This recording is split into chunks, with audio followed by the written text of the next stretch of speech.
Muito bem, meus amigos, uma alegria nos reunirmos novamente.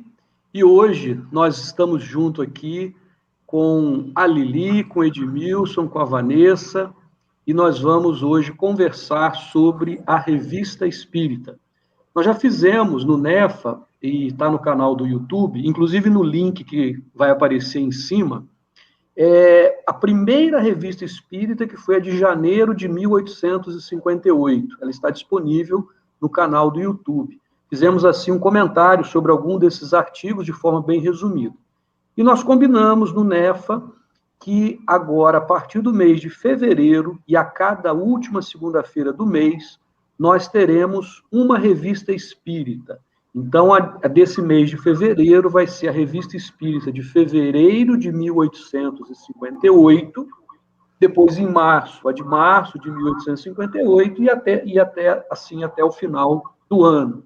Depois a gente vai, falando das outras revistas.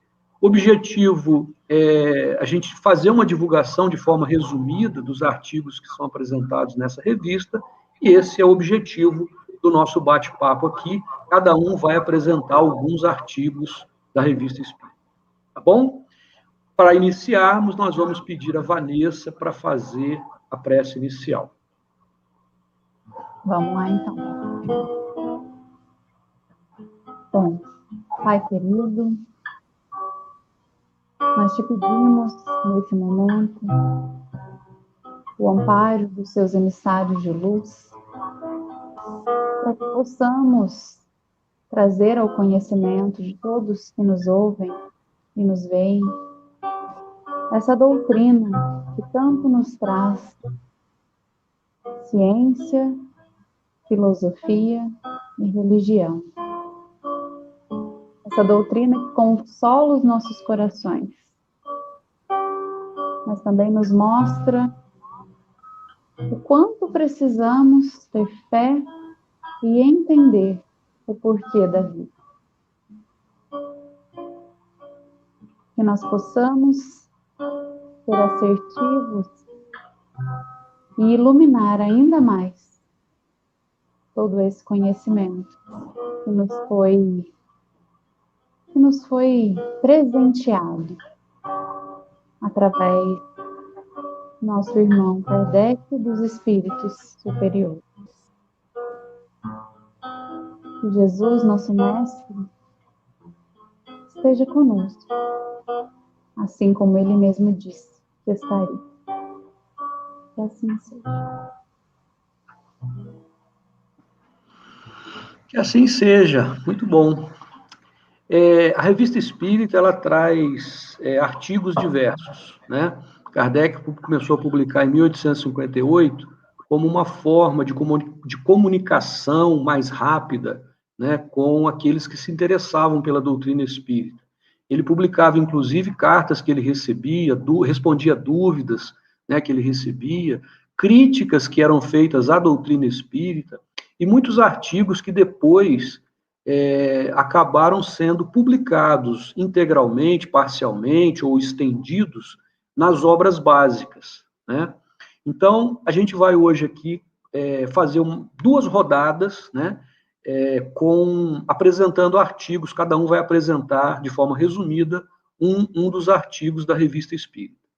E eu vou começar, né, até na ordem que está na Revista Espírita. O primeiro deles é um artigo que Kardec coloca como título Diferentes Ordens de Espíritos. Esse artigo, inclusive, está também depois publicado, né, ele é publicado no Livro dos Espíritos.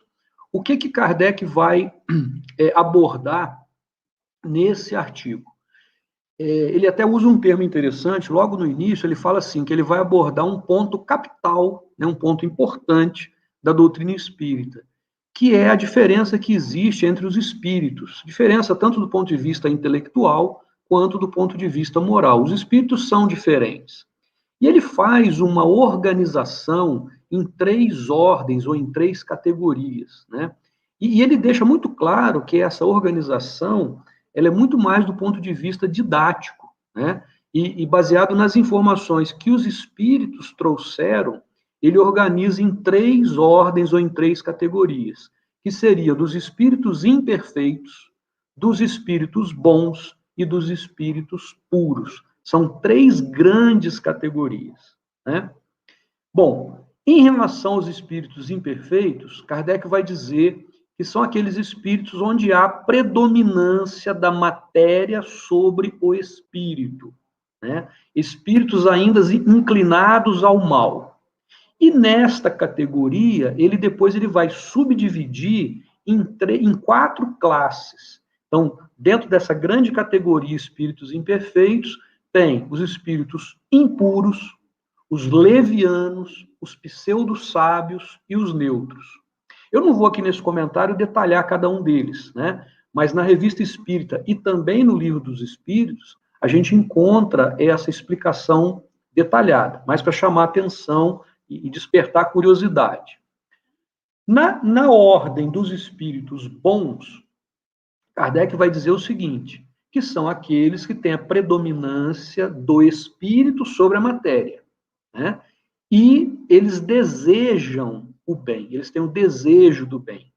E da mesma forma ele vai dividir em 4 classes. São os benevolentes, os cultos, os sábios e os superiores.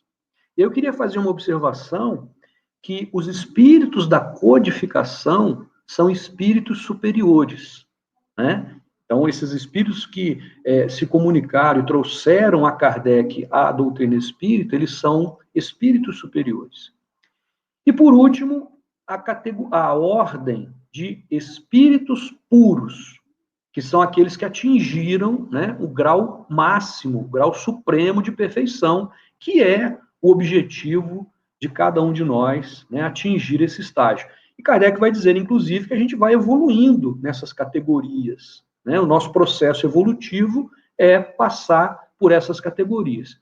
E é interessante que Kardec faz uma questão muito grande de deixar claro no artigo que essa divisão, essa organização não é nada assim absoluto, é mais para a gente ter uma orientação, uma organização didática. Não se passa de uma classe, de uma ordem para outra em saltos, é uma coisa, né, de um processo evolutivo bem gradativo, né? Então, assim, de forma bastante sucinta, esse artigo trata desse tema, um tema que está no Livro dos Espíritos e que mostra essas categorias.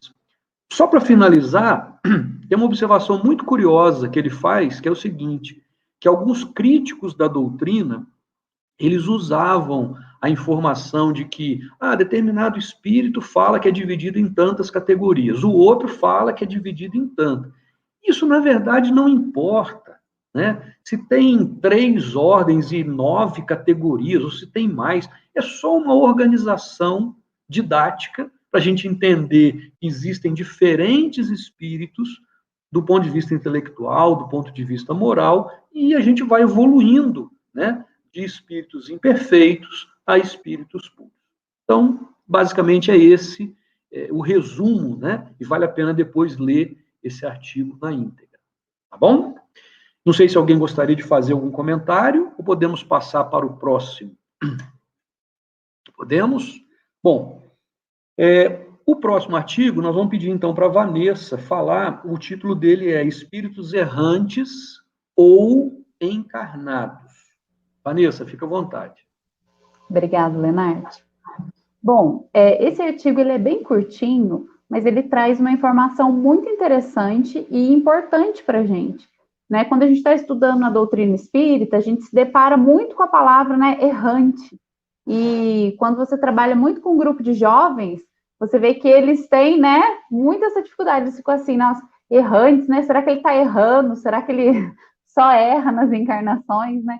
E, na verdade, a Revista Espírita vem trazer nesse artigo essa explicação. Então, ela traz para nós o quê? Que os espíritos errantes, eles são aqueles que estão despojados do corpo físico, ou seja, eles não estão encarnados, eles estão lá no plano espiritual, né? O que eles estão fazendo?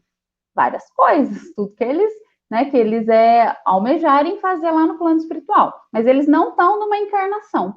E os encarnados, né, como a gente já trabalha bastante dentro da doutrina, eles estão na experiência no planeta Terra, né, na experiência de carne, no corpo material.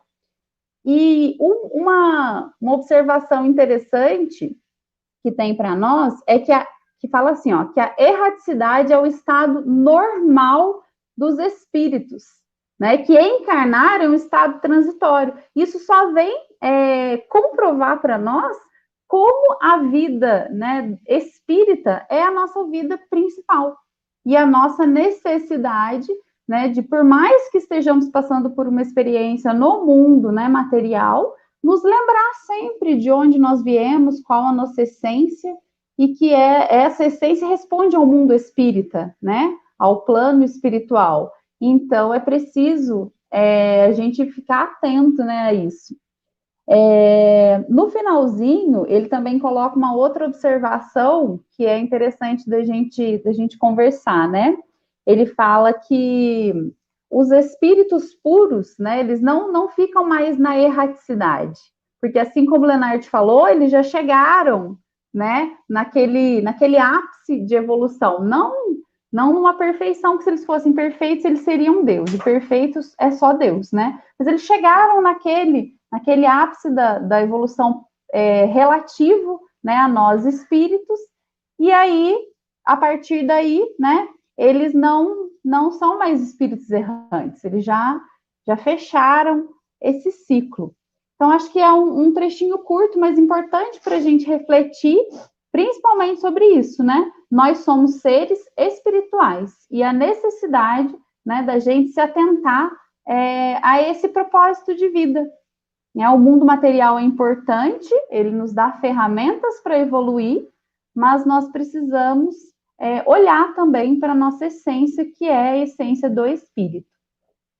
Se alguém tiver algum comentário, fica à vontade. Ô, Vanessa, é interessante que quando a gente lê o título do artigo, pode até causar uma confusão, porque o título é Espíritos Errantes ou Encarnados, e pode dar uma impressão de ser sinônimo, um ou outro, mas depois ele vai explicar que, na verdade, não, ele está falando dos dois tipos.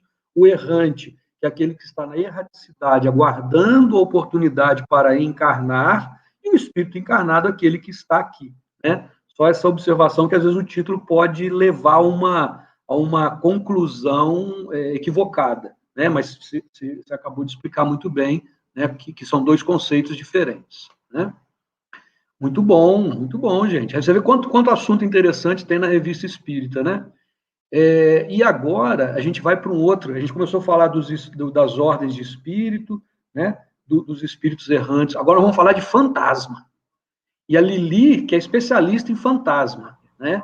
E lembrando uma encarnação em que ela morou na França, ela vai falar do fantasma da senhora Clairon. Como é que é, Lili? Clairon. Você que morou na... Clairon. Clairon. Pronto, Lili, fica à vontade.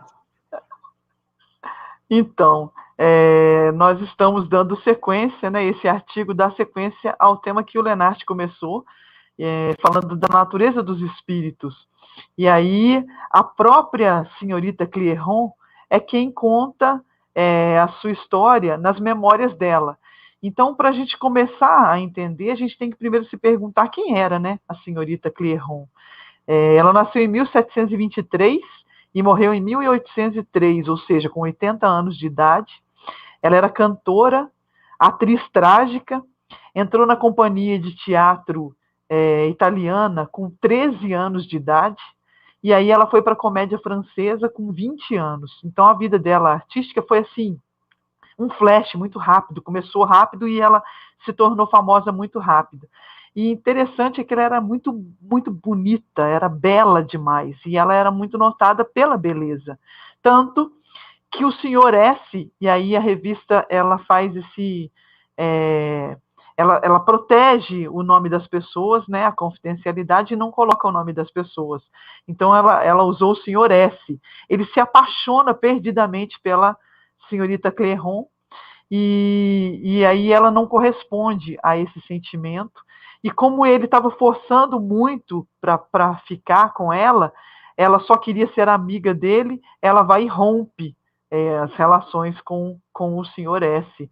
E aí isso ocasiona uma doença, uma enfermidade que foi fatal para ele, e ele desencarna, ele chega a morrer, essa enfermidade leva ele à morte.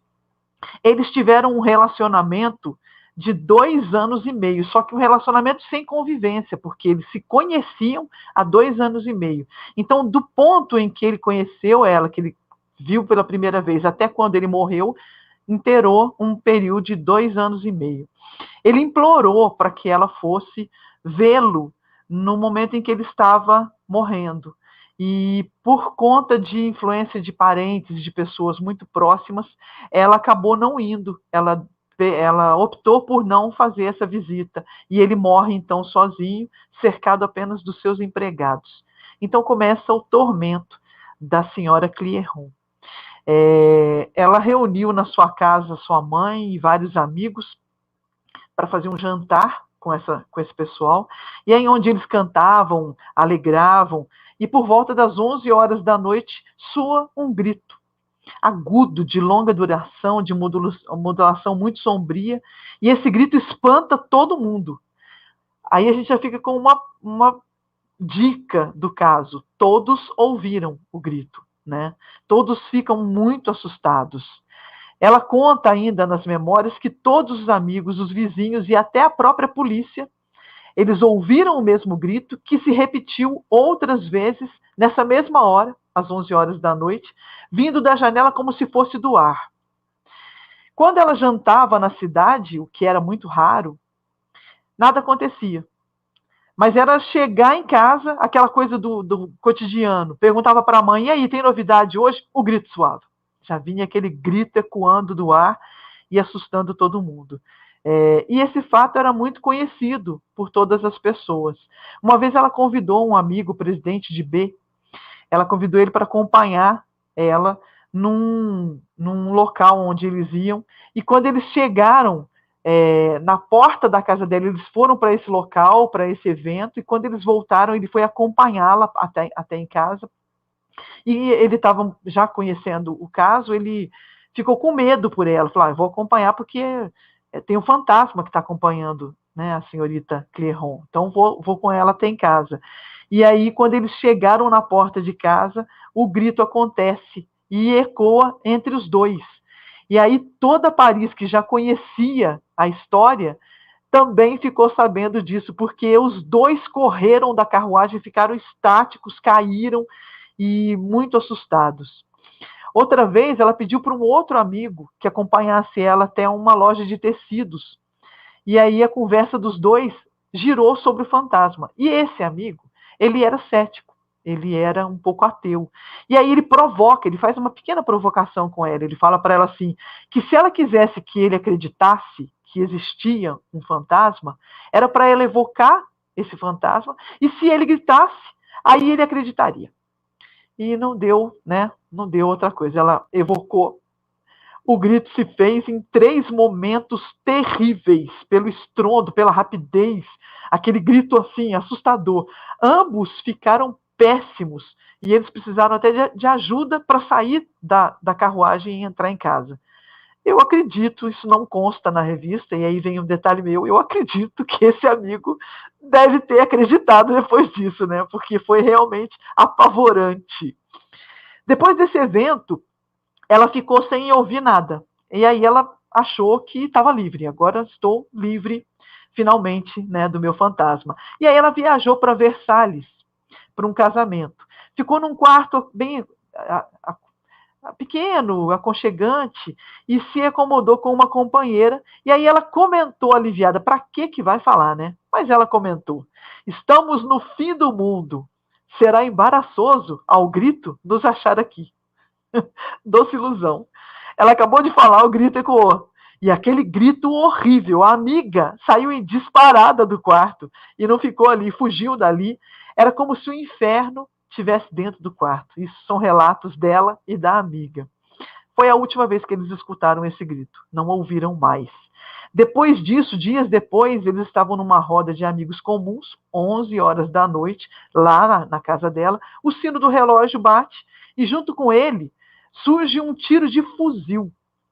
Veio direto numa janela dela.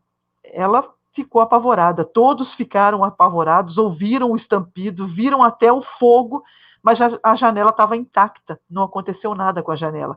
Ela achou que pudesse ser uma perseguição, que alguém estava querendo matar ela. Então eles avisaram a polícia averiguou as casas vizinhas, a rua. Esse tiro ainda foi ouvido por 3 meses inteiros, sempre na mesma hora, visto sempre na mesma janela, sem que ninguém conseguisse entender, e a polícia acompanhando e registrando tudo isso. Esse fato foi constatado, foi registrado, anotado. Uma noite ela já estava tão acostumada que ela esqueceu, né? Esqueceu aquela hora e foi com um amigo dela junto à janela para poder abrir, tomar um ar. Eles se apoiaram no balcão do peitoral e aí o tiro surgiu, bateu na janela, recochou e derrubou os dois, atirou os dois no meio do quarto. Eles caíram como se estivessem mortos. E aí, quando eles recobram os sentidos, eles sentiram até que tinha bofetadas no rosto deles. Tamanho foi o impacto que derrubou eles. E aí não teve outro jeito, eles começaram a rir como se fossem 2 loucos, porque não tinham o que fazer, né? De tão grande foi o susto. 2 dias depois, ela se arrumou para um passeio, entrou no carro, e aí foi com a sua aia fazer um passeio, passaram na praça, era 11 horas. A aia apontou uma casa e falou assim, olha, foi ali que morreu o senhor S, lembra dele? Elas olharam a casa juntos, e aí ela ficou olhando e de repente o tiro partiu, o tiro surgiu. E aquele tiro veio, perseguidor, atravessou o carro onde elas estavam, o cocheiro pulou, achando que era ladrão, e ficou aquela confusão, e todos ficaram muito atônitos. Foi a última vez que ela ouviu o tiro. Para suceder o tiro, surgiu um estalar de mãos compassados, pareciam palmas batendo.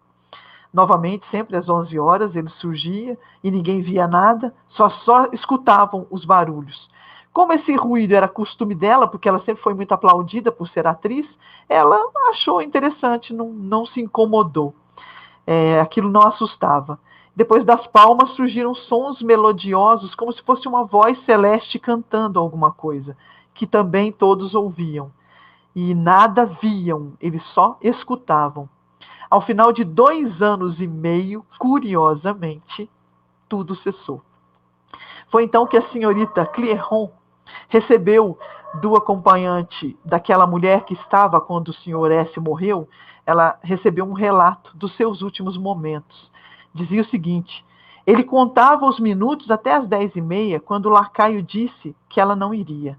Então apertou a mão da senhora, desesperada, e prometeu a perseguir após a morte. Ele diz, eu a perseguirei tanto tempo após a morte, como a persegui durante a vida. Ou seja, 2 anos e meio de conhecimento entre os dois, foram os 2 anos e meio que ela ouviu os gritos, o tiro, os gemidos, as palmas. A revista espírita, o pessoal de Kardec, a equipe, se reuniu para dar uma interpretação. Eles só podiam julgar por indução, né, porque não conheciam o fato em si, e o raciocínio foi o seguinte, primeiro, porque foi narrado pela própria protagonista, era bem difícil não ter credibilidade, né? Porque ela mesma que estava contando. Se fosse o caso acontecido uma vez apenas, era um ponto. Mas não, foi repetido por 2 anos e meio. Então tira uma ideia qualquer de ilusão que foi levantada na época por alguns. Então, e foi compartilhado por outras pessoas, inclusive polícia, como a gente citou. Então isso deu uma credibilidade ao caso. Para a equipe de Kardec, nada do fato era surpreendente, né? Lógico, é uma coisa que eles poderiam constar como provável. Assim sendo, eles não hesitaram em concluir que o próprio autor dos eventos poderia ser o Sr. S., levando em conta sua fala na hora da morte, né, que ele ia perseguir ela por aquele tempo. E aí eles explicam sobre a natureza, como o Lenart disse lá no início, a natureza da classe, a ordem dos espíritos. Ele não era um espírito mau, né? A própria senhorita Clairon dizia que ele era um bom rapaz, mas ele não era a própria bondade. Então ele foi movido por paixão, deixou-se dominar pelas ideias terrenas, né? Ciúme, a influência da matéria. Então isso não tornava ele um espírito mau, mas também não era a bondade suprema. A sua vingança denota, por mais inofensiva que fosse, sentimentos pouco elevados. Por aí a gente pode perceber que ele era de uma classe onde não podia ser os espíritos impuros, porque ele não era mau. Mas ele estava assim, né, nesse intervalo. E aí, eles explicam que ele usou o ciúme, paixão, desprezo, depois jogou o grito. Depois ele trazia revolta com os tiros. Depois ele foi acalmando aquele desespero e batia as palmas, que era um movimento para lembrar ela da atitude do que ela viveu, até por fim ele se despedir com a voz em melodia cantando. Essa é a história da senhorita Clairon e o seu fantasma. Bacana, né? Muito interessante. Ô, Lili, eu acho que eu não vou nem dormir direito essa noite, viu? Depois dessa história. Mas, assim, nem o amigo dela. Tirando a brincadeira, em todas as revistas, todos os volumes, né, da Revista Espírita, Kardec traz casos desses como esse que a Lili narrou, e especialmente para muitos chamados de fatos extraordinários, provocados por fantasma, como o próprio nome, o título, né, até para provocar um pouco, mas são fenômenos de efeito físico, né, como a Lili narrou, e produzido pelos espíritos, algo que era muito comum naquela época, né, a gente tem vários relatos desse, nessa mesma revista tem outros, a gente vai ver daqui a pouco. Muito interessante, muito bom mesmo. Bom, nós vamos passar agora ao Edmilson, que também já na época de Kardec morou na França, né? Você não sabia disso, eu vou revelar para ele agora. Ele trabalhava nas bancas de jornais e vendia a revista espírita, né? E agora ele vai falar sobre a revista espírita. Pois então, né? Pegando um gancho disso que você está falando aí, Leonardo, não da minha outra encarnação, que isso aí para mim é uma revelação nova, né? Mas em relação a isso que você está comentando, antes de entrar no artigo que eu vou comentar rapidamente para estimular o pessoal à leitura depois, mas acho que esse trabalho vai ser interessante, né? É a segunda vez que nós estamos fazendo, como você falou, né? É um outro grupo, mas já foi feito uma vez sobre a revista de janeiro, que foi a primeira, de 58. A gente está comentando o segundo volume, né? E Kardec, e às vezes os espíritas não estudam muito a revista espírita, no máximo vão lá, consultam algum caso ou outro, e às vezes até colocam a revista espírita como algo à parte na codificação, né? A codificação é os livros básicos, etc. Mas ali tem um acervo muito interessante, porque Kardec fez da revista espírita um grande laboratório. É ali que ele conversou muito com as pessoas, né? Então você vê que muitos textos, como você mesmo disse, muitos textos que estão ali vão aparecer, principalmente nas revistas, as primeiras revistas, que saíram antes de algumas obras básicas, né? Você vai ver que alguns textos ali estão na obra básica depois, ou estão no próprio Livro dos Espíritos, na segunda edição, né? Principalmente essas do ano de 58, 59. Então, a revista espírita tem essa característica de muitas coisas que estão ali. Foi um primeiro esboço, primeiro experimento, mas também tem uma característica legal, que torna a revista aquele mensário, né? Aquela coisa mais leve, que chamava a atenção das pessoas, porque Kardec comentava eventos que estavam acontecendo lá. E, às vezes, ele não tinha a oportunidade de constatar o evento, mas, dentro da possibilidade de verificar, se pelo menos igual ele contou a história, ali tem fatos que tem como dar elementos para veracidade do depoimento, mas a partir daí, Kardec não tem a certeza se foi daquele jeito que os espíritos revelaram, mas pela ótica espírita, pelas explicações dos espíritos, ele consegue dar uma interpretação do que poderia ser, já que o fenômeno ocorreu, mas não teve uma explicação naquele momento. Então isso é interessante, porque... e aí, por isso que muitas vezes não vai para a obra básica, porque ali é um experimento, ele faz um ensaio de algumas ideias, etc. Então, o artigo que eu vou comentar é o artigo que fala da Floresta de Dodona e a estátua de Memnon. É interessante esse artigo, porque Kardec, nesse artigo, ele vai contar uma experiência que ele viveu, né, com as mesas girantes, com, né, fenômenos físicos, né, mas ele, antes disso, ele estava a caminho da casa do senhor B, ele sempre cuida para não identificar explicitamente as pessoas, né? Ele coloca Sr. B asterisco ali, protege o nome. Ele estava indo para a casa desse Sr. B, ele dá até na rua Lamartine, etc. Ele fala assim, ó, paramos um instante na casa do Sr. B.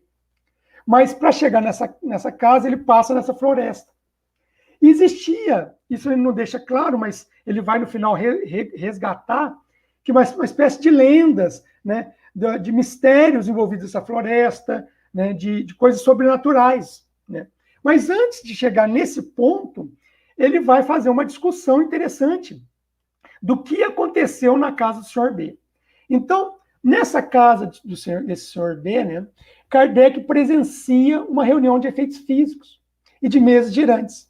Então, todo o artigo ele vai utilizando para explicar o que ele viu e para tratar das questões que muitas pessoas questionavam, se aquilo era verdade, se aquilo não se as pessoas que estavam ali não estavam sendo enganadas. Então, Kardec presencia o fenômeno e depois utiliza algumas reflexões muito lógicas, algumas semelhantes à que ele usa no livro que é o Espiritismo, e até no livro dos Espíritos, no livro dos Médiuns, mas ele faz uns questionamentos interessantes.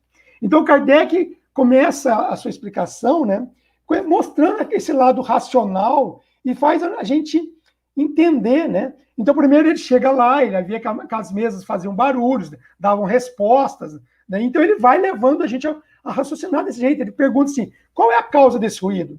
É a madeira que opera ou é algum espírito? E aí ele pergunta, vamos partir do princípio que não tem espírito. E aí ele vai verificando, será que alguém, será que alguém está enganando? Mas eu estou indo numa casa de uma pessoa respeitável. Isso não está acontecendo só na casa dele, está acontecendo na casa de vários outros lugares.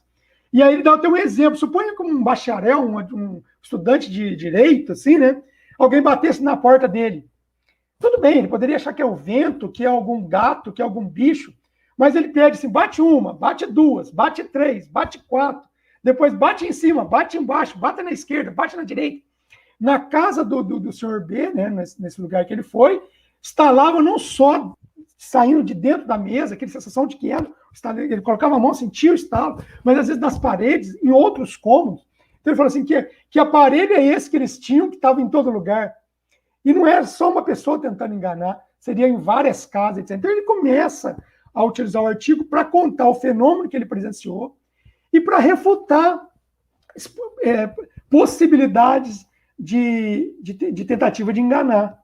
Né? Então ele mostra que o fenômeno é verdade, é real, ele constatou, ele olhou com um olhar crítico sobre o fenômeno. Então o artigo inteiro é uma análise desse tipo de coisa. Né? Quer ver algumas coisas que eu interessei? Acrescentamos que era desnecessária a imposição das mãos e que todos os fenômenos se produziram igualmente bem. Então ele vai começando até a contar aquela história da própria evolução, que no início eles colocaram a mão, depois eles não estavam colocando a mão, o fenômeno acontecia, porque é tudo um processo de experimentação que estava acontecendo ali. Então o artigo inteiro vai tratando disso, né? E tem uma parte interessantíssima no meio do artigo, que Kardec vai falar dos tipos de crentes. Né? Então, eu destaquei aqui só para dar um exemplo. Os crentes apresentam 3 matizes bem característicos. Os que, nas experiências, não veem mais que uma diversão e passatempo. Então, o que aconteceu muito na época, né? As pessoas iam com aquilo lá como uma festa. Imagina, vai ter uma reunião onde nós vamos escutar mesas batendo, vamos poder fazer perguntas. É um sobrenatural. Imagina naquela época, não tinha internet, não tinha TV. Isso aí era um fenômeno. E mesmo hoje, né, se fizer uma reunião falando que vai ter um negócio desse, lota de pessoas para assistir. Então, as pessoas tinham essa curiosidade. Então, ele fala que tinha os crentes que iam lá só para ver aquele fenômeno que era diferente. Né? Parecia uma coisa de mágico. Né? Então, vamos lá ver o mágico, vamos lá ver o fenômeno. E aí ele vai explicando, depois ele fala assim, em seguida vem as pessoas sérias, instruídas, observadoras, a que nenhum detalhe escapa e para as quais as menores coisas constituem objeto de estudo. E aí, obviamente, é o que a gente deve ser. Não uma pessoa que observa o fenômeno, não aceita, né, com preconceito, não elimina de qualquer jeito, mas vai ponderar, vai verificar se não é motivo de embuste, alguma coisa nesse sentido. E depois ele termina falando que o terceiro tipo de crente é aquele que acredita de uma forma cega. Então, assim, é o espírito, acabou, e também não questiona nada. Então, ele até faz um comentário interessante, ele fala assim, ó, para esse, a mesa falante não é matéria de estudo, de observação, é um oráculo. Né? Então, vamos lá e perguntar para ele o que tudo que a gente está precisando, a gente precisa sim.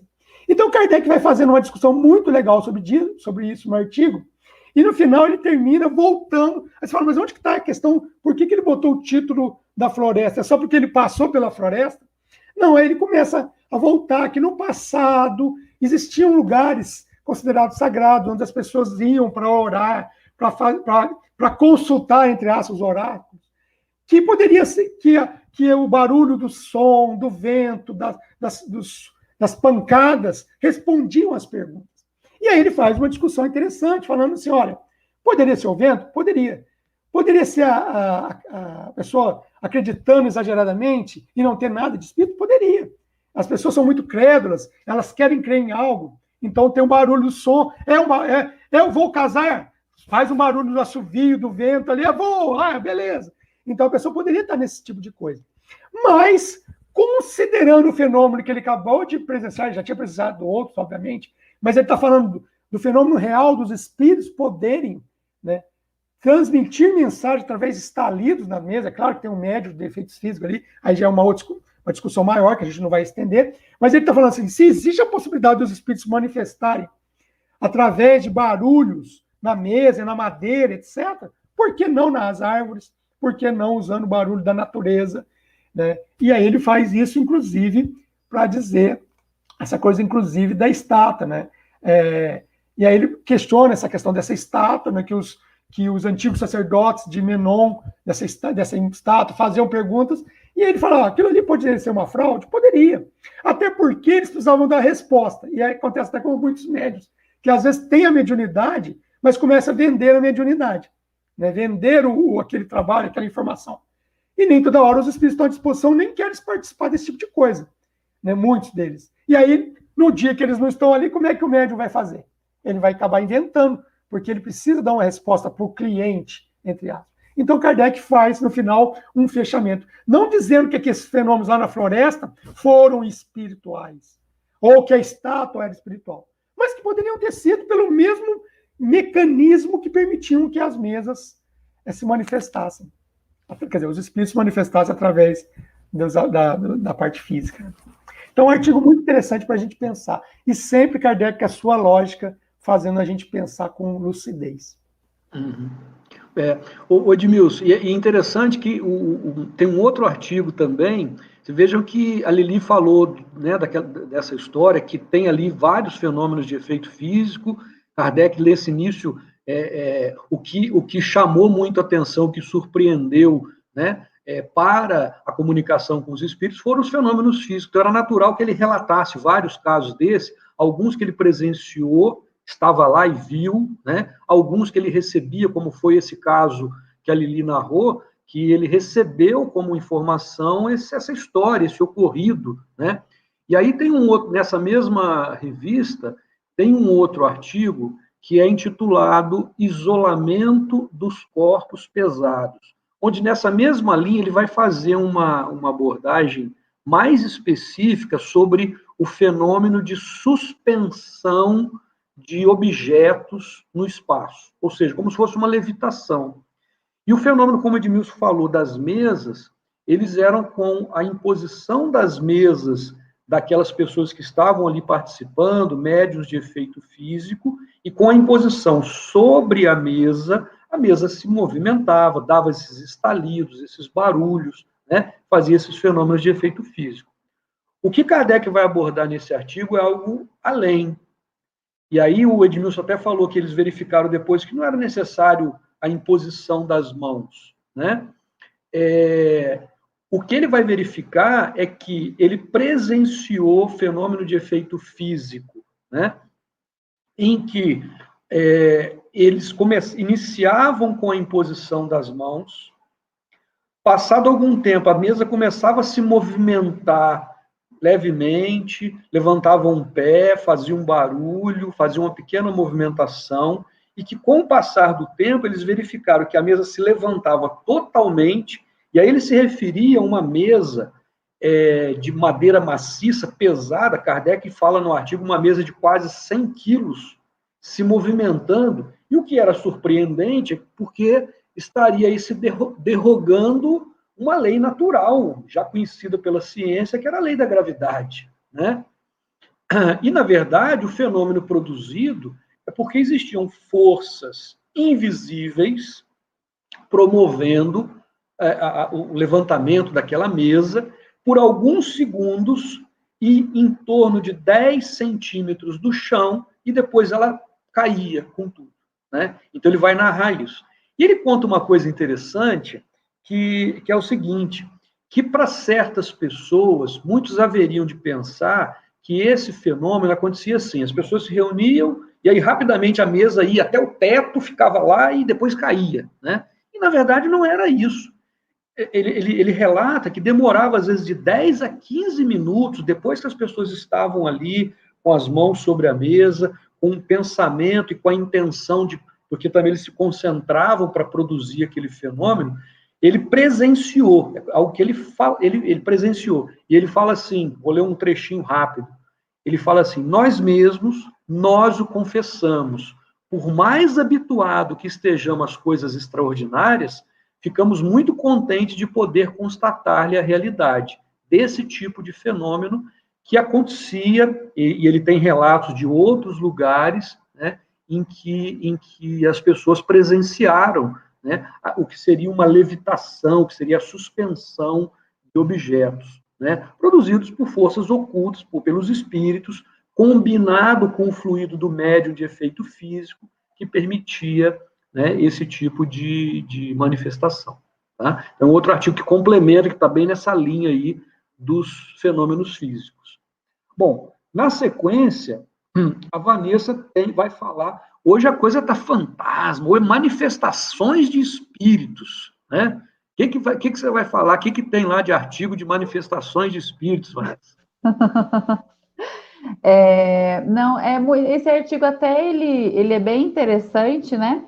Porque ele, na verdade, ele é uma resposta que Kardec coloca a um senhor, né, que escreveu para ele, e aí é muito interessante. Na verdade, o que é interessante é a reflexão, porque, na verdade, ele tem um estudioso, né, que escreveu uma obra, e eles estavam, né, estudando, e aí esse outro senhor critica muito, diz que ele é fantasioso, né, ele usa aqueles argumentos, né, expondo a pessoa ao ridículo para criticar a obra desse primeiro autor, e aí Kardec vai argumentando, falando que esse primeiro autor se baseia na ciência, nas reflexões, né, e que o segundo só tem como arma expor ao ridículo. E aí ele convida, né, as pessoas a conhecerem a obra, diz que ele não vai, né, também fazer nenhum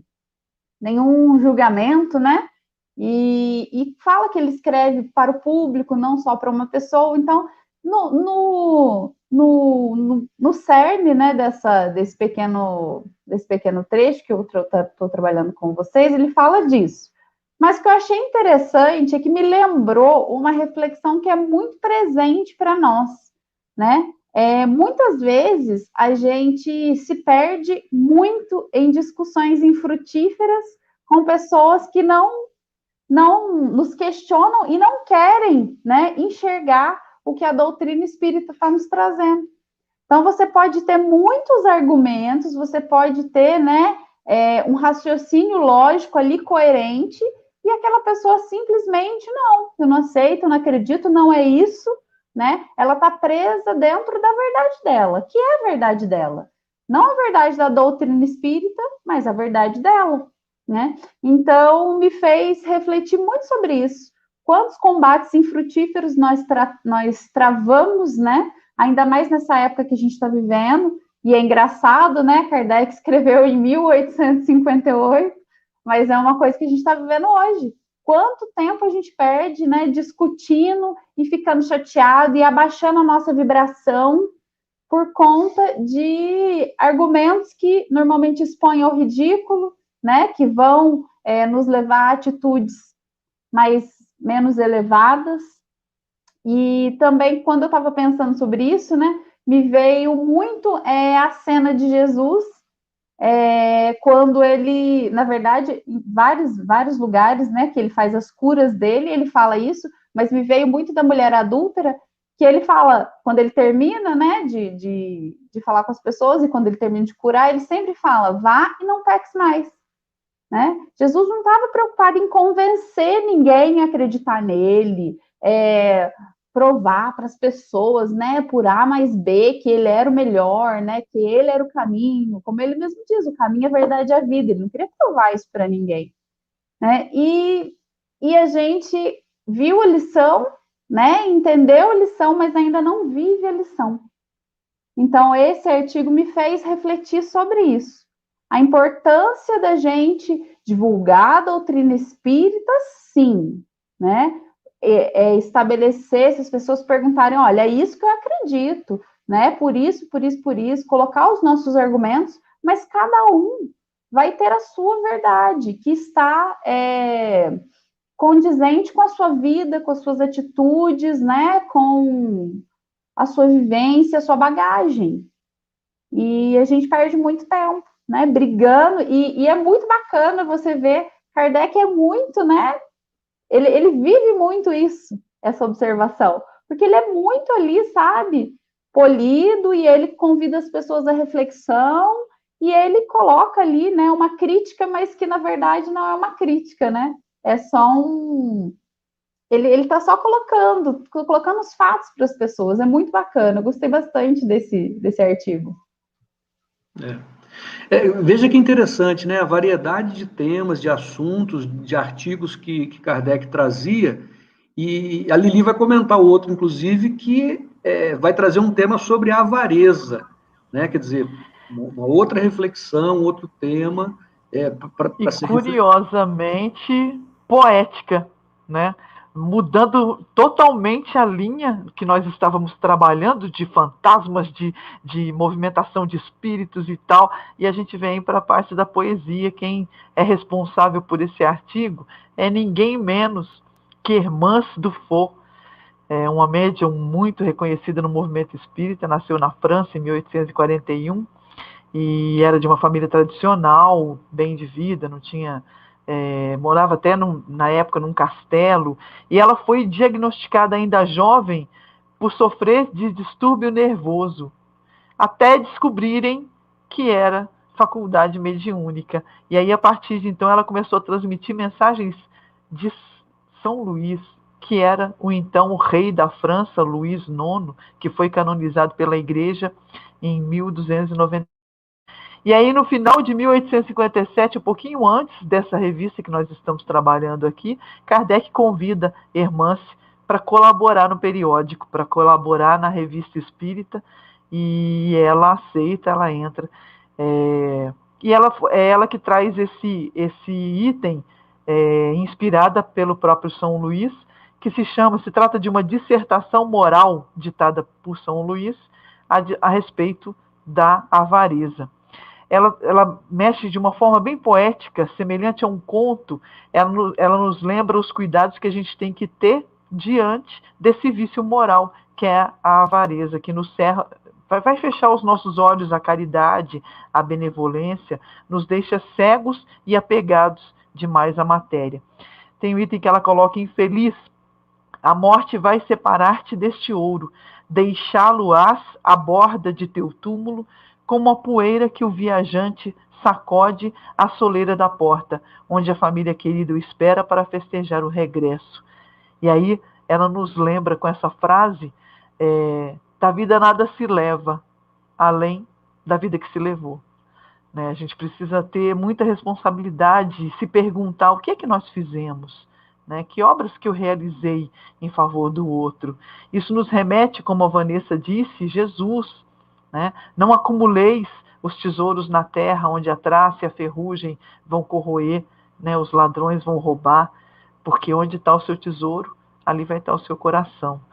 Né? Então, nada pertence a nós, nem o nosso corpo físico. A gente tem tudo emprestado e a gente vai devolver tudo quando a morte nos despojar, né? Nos vier abordar. Então nós somos depositários e não proprietários. Essa é a mensagem imensa que fica de Hermance nesse tema avareza. E aí eu me recordo até quando eu entrei na doutrina, muito pequenininha ainda, assim, indo nos cursos, nos encontros, e eu fui num encontro em Santa Rita de espíritas, só espíritas dinossauro, aqueles espíritas, né, bem conhecidos, e um senhorzinho veio falar para mim assim, ele estava falando de propriedade, ele falou assim, eu perdi as minhas propriedades, perdi minha esposa, perdi minha filha e tal, e eu fiquei chocada. E aí, no final do estudo, eu fui lá falar com ele, olha, os meus sentimentos, novata na doutrina, meus sentimentos pela perda. Ele, não morreram, não. Eu perdi a propriedade. Elas estão vivas, estão lá em casa, está até atormentando a gente lá. Mas foi o sentido de propriedade. Eu não tenho mais a posse da minha esposa. Não é minha esposa, não é minha filha. Estão comigo para me ensinar, para eu aprender e para a gente evoluir junto. E é difícil a gente pensar assim, né? Perder a posse de tudo que nos cerca. Então é uma mensagem muito bonita, poética, que Hermance Dufour nos traz, ainda como um item da revista. Muito bom, Lili. Mais uma. E a Lili criou agora também uma outra categoria, que são os espíritas dinossauros, né? Sim, são aqueles, né? Quando você é pequenininho, que você está entrando na doutrina, você olha e fala, nossa, esse sabe. Só para ficar claro, só para ficar claro o que a Lili quis dizer, são os espíritas experientes. Sim. Com muitos anos de doutrina, com muito conhecimento, né? São os espíritas dinossauros, segundo a Lili. Eu vou passar para o dinossauro Edmilson. Edmilson, então nós estamos finalizando, é o último artigo agora que o nosso amigo Edmilson vai comentar para a gente.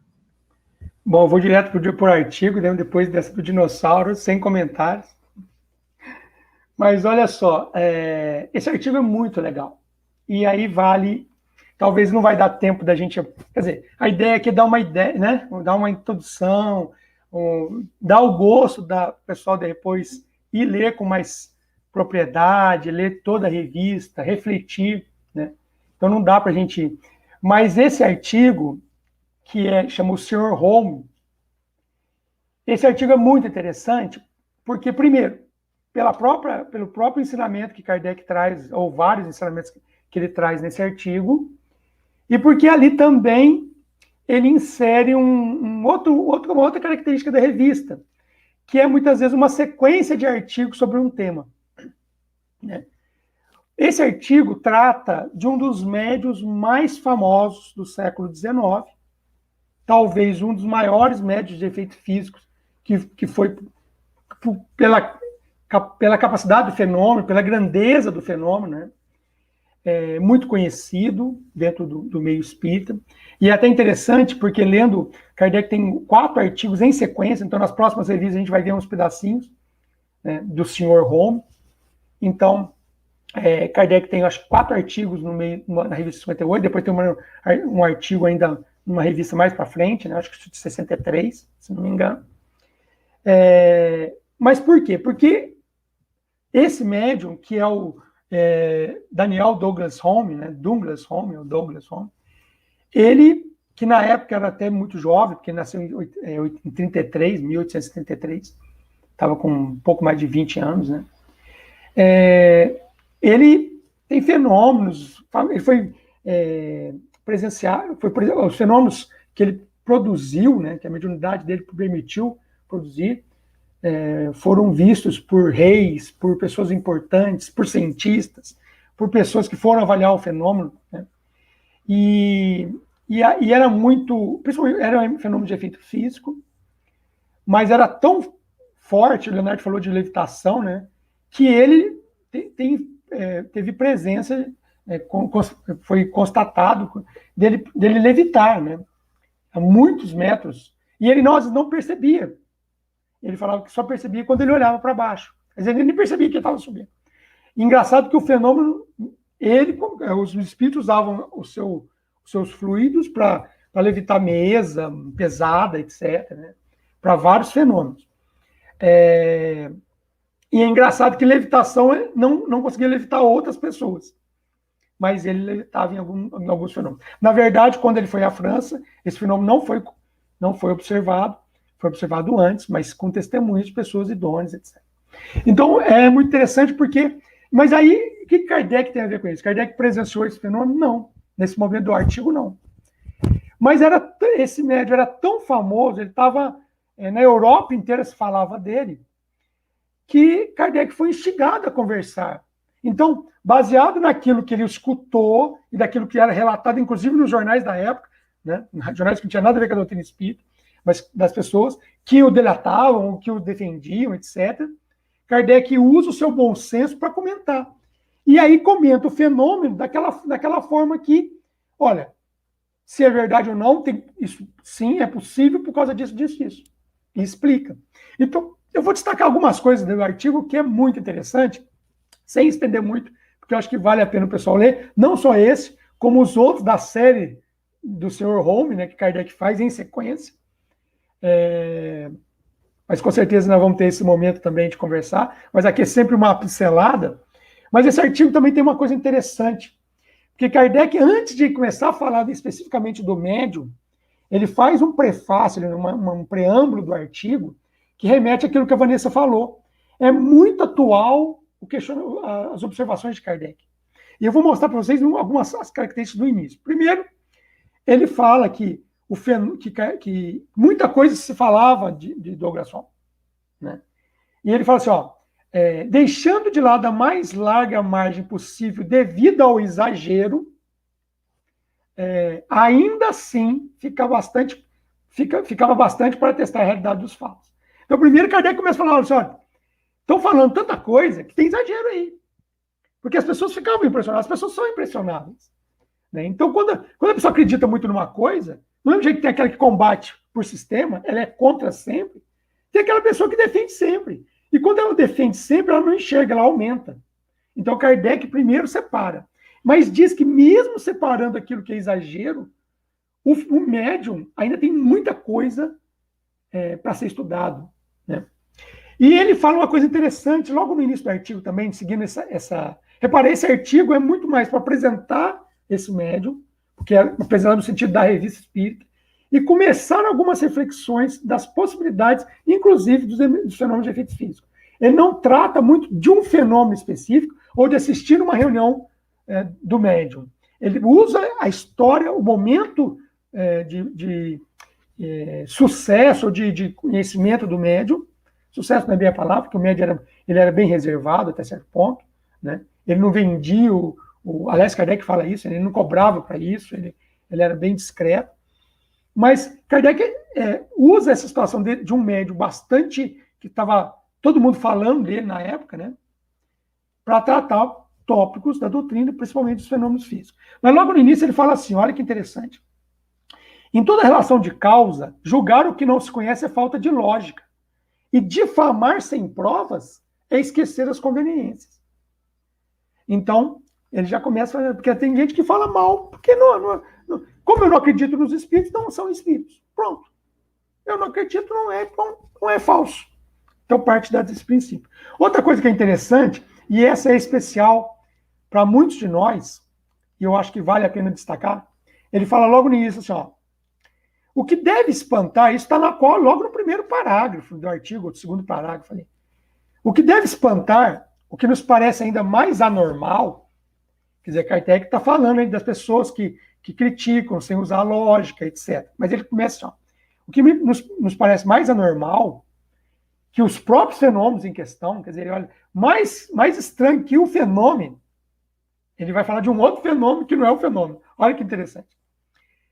É ver esses mesmos que debateram sem cessar contra a oposição de certos núcleos acadêmicos em relação às ideias novas, que continuamente eles são lançadas na face, os dissabores experimentados pelos autores das mais importantes descobertas. E aí ele vai citando alguns cientistas, que citam a todo momento eles mesmos caindo em erro semelhante. Então, olha só que interessante. E aí Kardec fala mais um pouco, mas o que ele está dizendo aqui é o seguinte, o que é estranho é verificar aqueles cientistas que foram criticados por defender Galileu, por defender ideias que a ciência, num determinado momento, não aceitavam, mas ele já tinha esses fenômenos acontecendo, já tinha cientistas observando outros fatos e confrontando a ideia, o status quo, né? Confrontando a ideia aceita naquele momento, e que foram criticados na academia por defender ideias que ainda não eram universalmente aceitas. Esses mesmos que reclamavam do preconceito que eles recebiam, tratam a doutrina com preconceito. Tratam o fenômeno que está acontecendo, sem espíritos não existe, e simplesmente fecham os olhos. Então, o artigo é muito interessante, Kardec faz toda essa ressalva, depois ele começa a entrar um pouquinho na história, inclusive da vida do Douglas Home, né? Falando por que não faz sentido pensar que ele está vendendo aquilo, fala um pouco das características pessoais dele, né, de cuidado dele. Então, por que ele foi... Aí o pessoal falava por que ele estava... Né, por que ele tinha ido para a Itália, por que ele estava na França. Então, ele tinha uma irmã que estava doente, que era mais nova, então ele mudou por causa disso. Então, Kardec começa a falar assim, olha, estou falando isso, mas os fatos que a gente busca e identifica são outros. De novo, igual no momento presente, as pessoas falam demais. E a internet propaga. A pessoa acredita numa verdade, ela propaga. Ela escreve uma coisa que ela acha muito bonita, muito inteligente e passa. E aí tem aquele outro que se identifica com aquilo e passa também. E aquilo se torna verdade, vira ciência. Né? E vira ciência porque muita gente defende e passa a acreditar.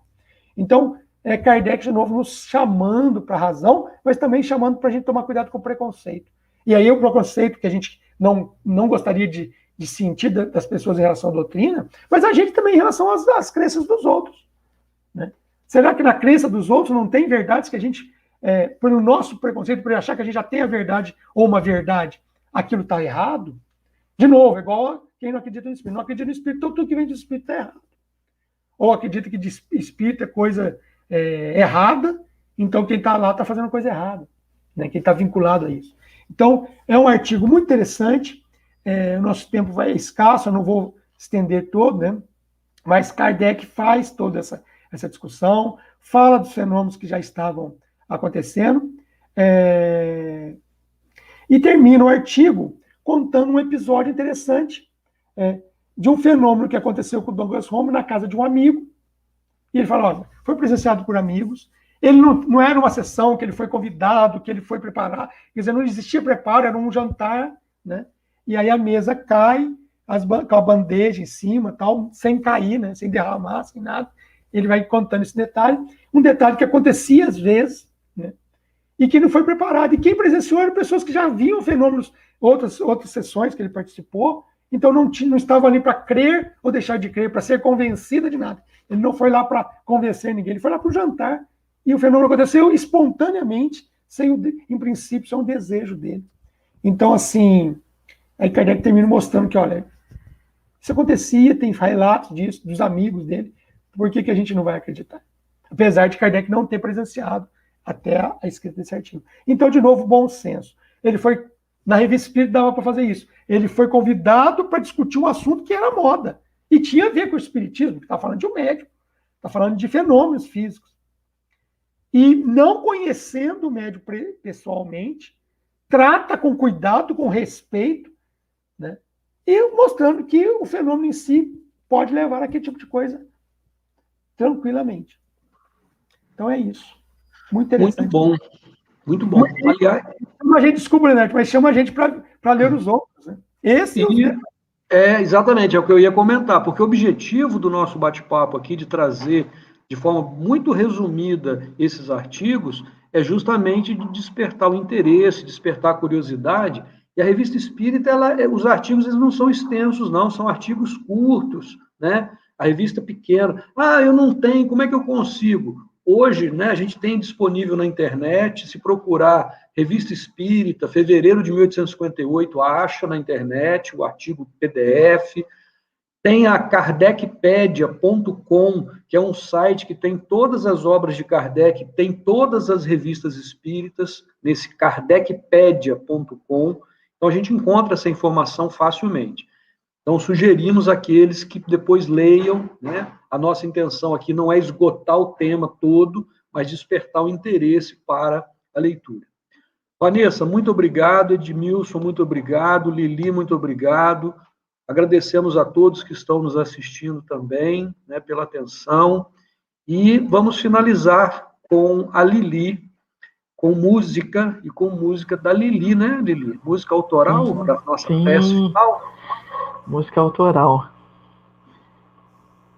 Estamos trabalhando aí, né? A gente fica em pandemia e aí começa a produzir.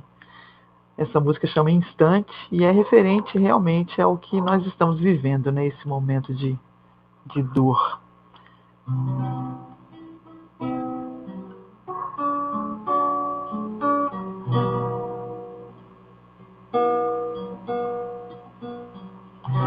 Sinto que me falta o ar num instante.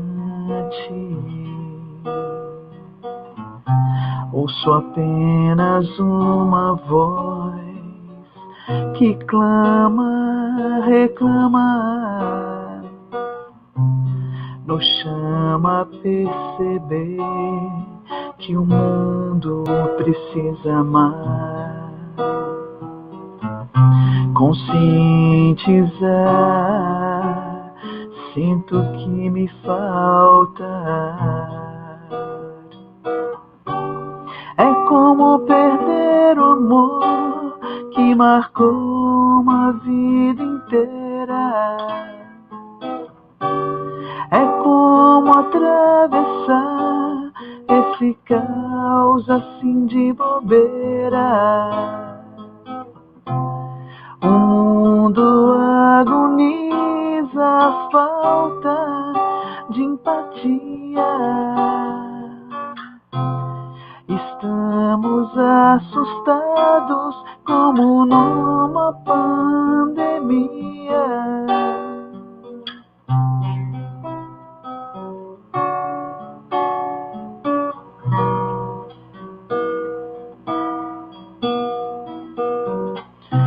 E se serve de consolo, vem vacina por aí. Mas só vai curar o corpo, a lição vai prosseguir. Esse instante vai durar pro mundo perceber que cerramos nosso olhar, engessamos o entender. Até chegar o tempo em que o sentimento não seja banal. A dor que fere é sem cor, é real. E no meu cenário particular vivo um luto de solidão. Falta riso, falta grito, mas reflete proteção.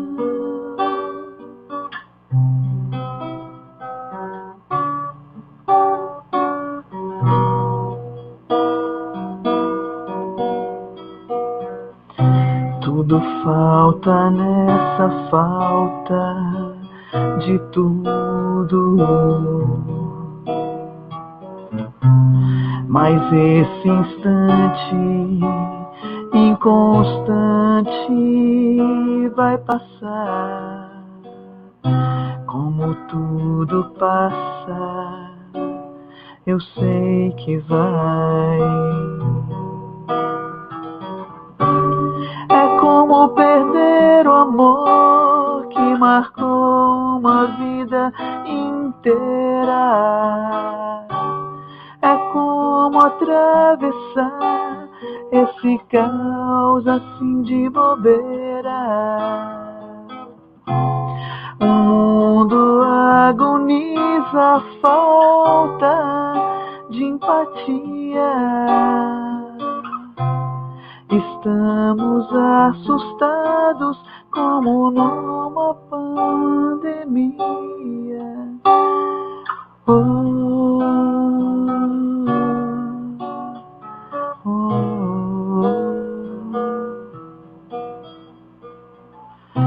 Sinto que me falta o ar num instante.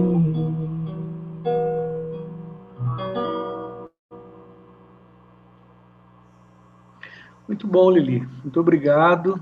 Bela música, bela letra. Que Deus nos abençoe. Muito obrigado a todos.